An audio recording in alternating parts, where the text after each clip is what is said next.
À l'occasion de la précédente astuce VBA Word, nous avons vu comment charger dynamiquement une liste déroulante d'un document à partir de données contenues dans un classeur Excel. Ici, nous souhaitons remplir dynamiquement une liste déroulante des villes correspondante au code postal saisi en amont dans une zone de texte. L'objectif est d'améliorer l'ergonomie d'une interface d'accueil. Sur l'exemple illustré à l'écran, l'utilisateur renseigne naturellement les informations demandées, dont le code postal ici pour le lieu de résidence, par exemple le 83 440, et à validation bien sûr, il déploie la liste déroulante des villes qui est située sur la droite et comme vous pouvez le voir, l'utilisateur n'a plus qu'à choisir pour valider. Et ces informations sont toutes stockées en base de données Access. Il est donc question d'établir la liaison externe en VBA Word au moment de la validation du code postal. Et bien sûr, constatez-le, si d'aventure nous changions ici le code postal, eh bien remarquez que la liste déroulante s'est actualisée automatiquement des villes correspondantes. Pour la découverte de cette astuce VBA Word, nous proposons d'appuyer l'étude sur des sources existantes et comme toujours, ces sources sont offertes au téléchargement depuis le site bombage.fr. Dans un premier temps, je vais me permettre de fermer ce document de démonstration. Donc ces sources sont proposées au téléchargement depuis le site bombage.fr, disais-je, et comme vous pouvez le voir, ou comme vous le verrez, après décompression, vous obtiendrez un modèle Word nommé modèle courrier accompagné d'une base de données Access intitulé BD Commune. Et sans plus attendre, je vous invite à double-cliquer sur le fichier de cette base de données pour l'ouvrir dans Access. Et dès lors, dans le volet de navigation sur la gauche de l'écran, nous allons double-cliquer sur l'unique table Les communes. Pour constater que les villes sont référencées en deuxième colonne dans un champ nommé Communes. Les codes postaux sont stockés quant à eux en troisième colonne dans un champ intitulé Commune DEP. Un même code postal peut représenter plusieurs villes. C'est tout l'intérêt de la liaison que nous souhaitons organiser sur un formulaire Word. La saisie d'un code postal doit instantanément isoler toutes les villes qui lui sont attachées comme nous avons pu le voir. Pour cela, il va s'agir de questionner cette table avec une requête SQL dirigée par le code VBA. Pour information néanmoins, seules les villes de la région PACA sont stockées dans cette petite table, à l'exception du département du Vaucluse, c'est-à-dire le 84. Mais cette petite source fera parfaitement l'affaire pour la démonstration de la technique. Maintenant, je vous invite donc à fermer cette base de données, et puis à la racine du dossier de décompression, à double-cliquer sur le fichier modèle courrier docm, tout simplement pour l'ouvrir dans Word. Vous le constaterez, après avoir cliqué sur les boutons des bandeaux de sécurité, activer la modification et activer le contenu, vous noterez l'apparition automatique d'un formulaire de saisie. L'utilisateur doit renseigner toutes les informations demandées, comme nous l'avons dit, pour remplir automatiquement un texte à trous au clic sur le bouton Créer. Il s'agit d'une solution que nous avions développée à l'occasion d'une précédente astuce. C'est la raison pour laquelle du code VBA existe déjà et accompagne ce formulaire. En revanche, si vous tapez à ce stade un code postal de la région PACA et que vous déployez la liste déroulante des villes, naturellement, celle-ci apparaît vide pour l'instant. Avant toute chose, pour pouvoir piloter les données d'une base Access, une librairie indispensable doit être ajoutée au projet VBA Word. C'est grâce à elle que nous pourrons hériter des objets de programmation capables d'établir la connexion. Tout d'abord donc, si votre formulaire est ouvert, je vous propose de le fermer en cliquant sur le bouton Annuler, suite à quoi nous allons réaliser le raccourci clavier Alt F11, comme vous le savez, pour basculer dans l'éditeur VBA Word. Et puis, en haut de l'éditeur, nous allons cliquer sur le menu Outils, choisir l'option Référence, tout simplement pour pouvoir ajouter par ordre alphabétique, alors il faut s'y rendre, une librairie bien précise, Microsoft Office, nous allons la trouver, nous y sommes pratiquement, Microsoft Office 16.0 Access Database Engine Object. Le numéro, au passage, 16 ici en l'occurrence, dépend de votre version. 13 pour 2013, 16 pour 2016, 19 pour 2019, etc. Ensuite donc, nous cliquons sur le bouton OK pour valider l'ajout de cette référence au projet. Grâce à cette librairie, nous allons pouvoir instancier une classe permettant d'hériter d'objets avec leurs propriétés méthodes pour questionner une base de données Access. Il existe d'assez nombreux événements associés au contrôle d'un formulaire Word. Et chacun d'entre eux permet d'engager des actions, des traitements par le code VBA en fonction d'actions spécifiques réalisées sur ces mêmes contrôles. Celui qui nous intéresse est celui capable de détecter la validation de la saisie du code postal. C'est en effet cette information qui doit nous permettre d'isoler dans la table Access toutes les communes associées. Pour cela, et tout d'abord, dans l'explorateur de projet sur la gauche, je vous propose maintenant de double-cliquer sur l'élément Renseignements. Cette action a pour effet d'afficher le formulaire Word en mode conception. Et sur ce formulaire, nous allons ensuite double-cliquer sur la zone de texte du code postal. De cette manière, nous basculons dans l'éditeur de code VBA Word entre les bornes de la procédure événementielle CP Change. CP est le nom de la zone de texte du code postal. Change est un événement associé. Mais il ne s'agit pas de celui qui nous intéresse. Nous ne souhaitons pas déclencher des actions VBA dès qu'une lettre est inscrite, mais seulement à validation de la saisie. Donc, c'est la raison pour laquelle, en haut de cet éditeur, nous allons déployer la liste déroulante de droite pour choisir l'événement After Update. Nous créons ainsi la procédure événementielle CP_After Update. C'est elle qui va se déclencher lorsque la touche Tab est enfoncée à la fin de la saisie, ou plus simplement, lorsqu'un autre contrôle est activé après la saisie du code postal. De fait, la procédure CP Change que nous avons créée automatiquement précédemment n'est pas utile et nous pouvons la supprimer. Désormais, grâce à la référence que nous avons ajoutée au projet VBA Word, nous allons pouvoir déclarer les objets permettant de pointer sur la base de données cible et sur les enregistrements de sa table. C'est la raison pour laquelle nous allons commencer par déclarer les variables nécessaires, mais avant cela, je vous propose d'ajouter un garde-fou avec l'instruction VBA onError_resumeNext. En effet, lorsque l'utilisateur saisit un code postal incorrect, forcément la requête que nous allons engager ne produira aucune ville associée. Et pour éviter tout message d'erreur, nous souhaitons tout simplement ignorer ces mésaventures, la liste restera vide et un point c'est tout. Ensuite, nous avons besoin d'une variable pour stocker le chemin d'accès à la base de données qu'il va bien falloir passer à nos objets de base de données pour pouvoir la piloter. Je vous rappelle qu'elle est située dans le même dossier que celui de l'application VBA Word.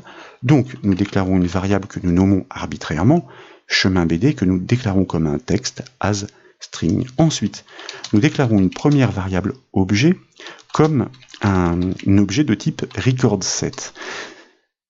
Un objet de type recordSet est un objet qui permet de manipuler les enregistrements. Oui, mais de quoi? D'une base de données. Faut-il encore avoir donc à disposition un objet de base de données? C'est la raison pour laquelle dans l'enchaînement, nous créons notre objet, un objet que nous nommons base et que nous déclarons comme un objet de type database, un objet de base de données. Ces deux dernières déclarations ont été rendues possibles une fois encore grâce à l'ajout de la référence en début de projet.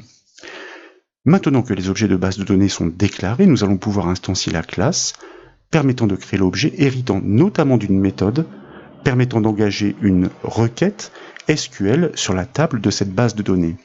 Naturellement, cette requête doit se charger d'isoler les villes en fonction du code postal saisi par l'utilisateur sur le formulaire VBA Word. C'est la raison pour laquelle donc nous enchaînons la suite du code. Tout d'abord, nous allons commencer, et avant toute chose, par utiliser la méthode clear de notre objet de liste déroulante qui est nommé ville. Pourquoi? Parce que rien n'empêche un utilisateur de modifier son code postal pour le remplacer par un autre, et donc il n'est pas question de proposer les nouvelles villes associées à ce nouveau code postal avec les anciennes qui avaient été préalablement chargées. Ensuite, nous devons définir quel est ce chemin d'accès, donc grâce à notre variable chemin BD qui est dédié pour le stocker.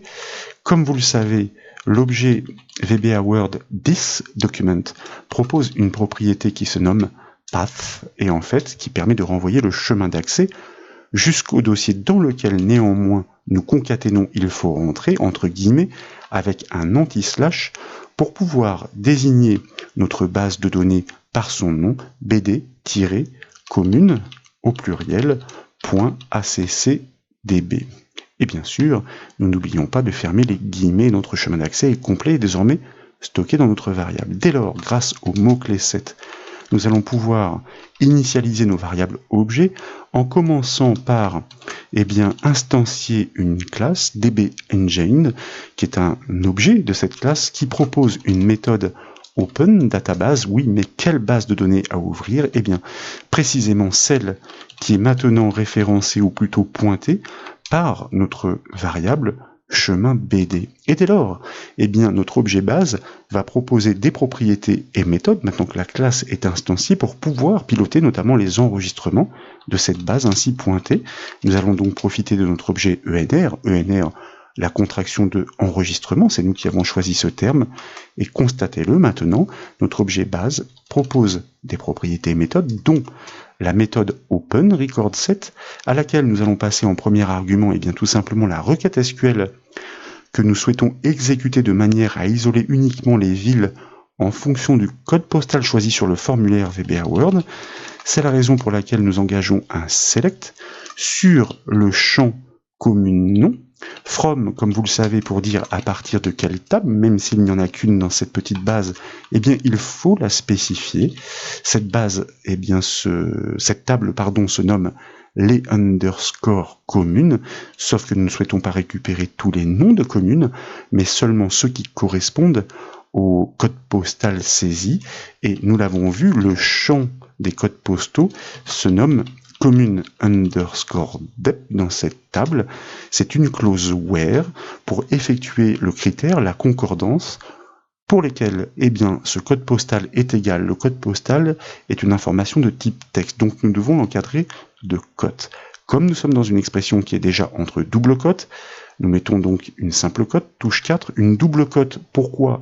Eh bien parce que nous terminons une portion de la partie statique pour l'associer et commercial à une valeur dynamique, celle qui est issue de notre champ, de notre zone de contrôle CP sur le formulaire, propriété value pour récupérer le code postal saisi par l'utilisateur, et que nous concaténons à la fin de l'expression statique pour pouvoir ajouter cette simple cote entre double cote de manière à ce qu'elle encadre bien cette information textuelle. Et en second argument de notre méthode OpenRecordSet, nous devons stipuler le mode d'accès DB OpenDynaSet pour un mode d'accès, on va dire dynamique, mais en lecture, récupération des données par le biais d'une requête SQL.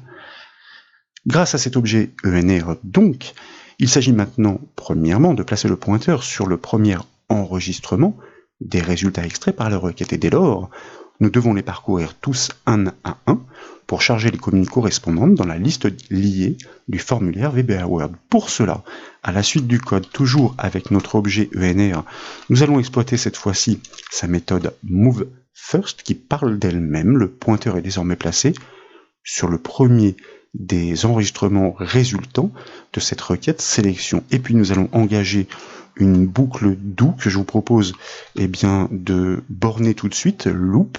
Mais nous allons en fait boucler jusqu'à la fin des enregistrements qui sont matérialisés par notre objet ENR qui propose une propriété EOF qui est la contraction de end of file, fin du fichier, fin de la table, fin des enregistrements.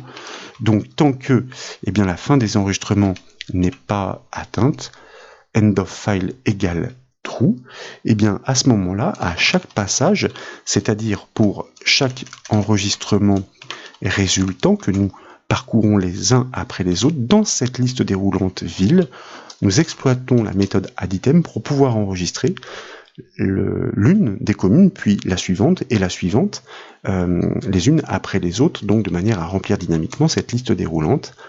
Donc ENR, notre objet ENR, qui propose une propriété fields, donc qui désigne les champs, mais quel champ plus précisément? Nous devons pointer sur le champ commune nom, même si notre requête SQL explique précisément que nous ne récupérons que ce nom de champ. Il faut néanmoins le préciser lorsque nous récupérons sa valeur, .value, chargé dans notre zone de liste déroulante ville, et il ne faut pas oublier dans cette boucle, pour ne pas risquer une boucle infinie, de bien pointer ensuite sur l'enregistrement suivant, une fois encore, tant que la fin des enregistrements n'est pas atteinte grâce, donc, à la méthode moveNext de notre objet des enregistrements de base de données, rendu possible grâce à l'ajout de notre référence en début de projet. Le développement n'est pas encore tout à fait finalisé, même si le résultat devrait être atteint. Ces objets, issus d'une instanciation de classe, doivent être détruits pour libérer proprement la mémoire utilisée. Pour cela, il existe des instructions VBA bien précises.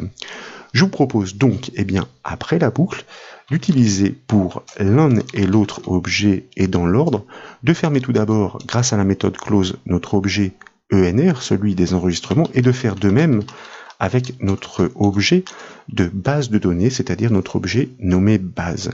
Malgré ça, des résidus peuvent persister en mémoire. C'est la raison pour laquelle, grâce à notre mot-clé set, nous allons complètement réinitialiser, réaffecter ces objets sur le mot-clé nothing, qui n'a d'autre vocation que de détruire purement et simplement les objets qui sont ainsi réinitialisés, donc mot-clé nothing pour l'un et pour l'autre. Il est maintenant temps de tester le bon fonctionnement de ce formulaire, c'est la raison pour laquelle je vous invite à enfoncer la touche F5 du clavier. Dans la zone CP, nous allons taper un code postal, alors je n'ai pas la mémoire de tous pour qu'il soit suffisamment pertinent, comme par exemple le 83 440, nous validons avec la touche tabulation, nous déployons la liste déroulante des villes, et comme vous pouvez le constater, ce sont bien toutes les communes du code postal inscrit qui sont proposées, bien évidemment. Si vous changez de code postal, nous pourrions par exemple choisir le 0600 dans la région PACA. À validation, là en l'occurrence, il n'y en a qu'un. Il s'agit de la ville de Nice. Nous avions essayé tout à l'heure le 05700, je crois, et bien constaté qu'il y a beaucoup plus de petites communes qui sont effectivement associées à ce même code postal. Chargement donc dynamique d'une liste déroulante sur un formulaire VBA Word par connexion distante sur une base Access en fonction du code postal saisi en amont. Voilà donc pour cette nouvelle astuce VBA Word, j'espère qu'elle vous a plu. Si c'est le cas, comme toujours, je compte sur vous pour mettre un petit j'aime à la vidéo, et comme vous le savez, vous pouvez retrouver toutes les formations, mais aussi toutes les astuces sur le site bombache.fr. Je vous remercie.